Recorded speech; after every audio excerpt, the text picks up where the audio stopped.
My name's Paul Litherland. I'm a visual artist in Montreal. I work mostly with photography, video, and performance. The work itself is sort of autobiographical and identity-based. I work with themes of vulnerability and risk-taking. The state of being vulnerable is when you don't have as much control as you want. Taking a risk is when you think you have things under control.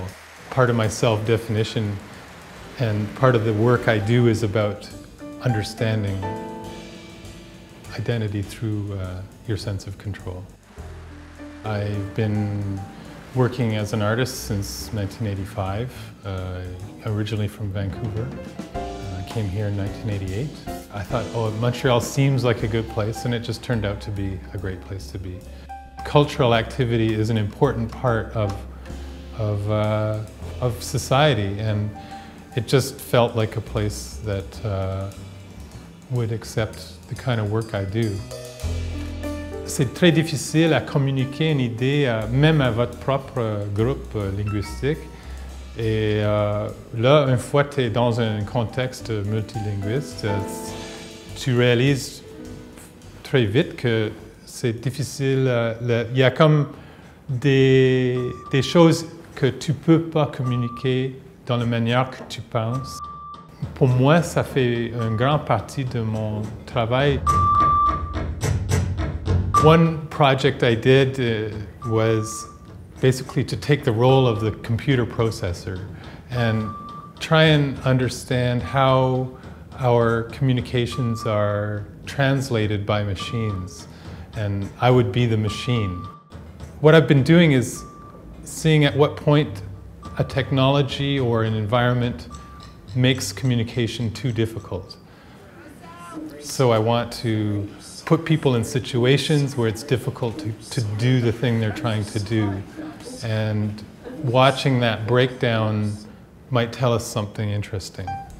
This is a spontaneous piece I made on the wall. It's just a series of paper trees and come along with a pair of scissors and cut them all down and left as stumps. A photographic interest I have is actually making the photograph fool the viewer into creating an illusion of depth. The painting looks like it could be sitting on top of the photograph. This is called Extra Long Penis. This is sort of a quasi-pornographic display of photos on the sidewalk, and I just asked the guy if I could put my painting and photograph it.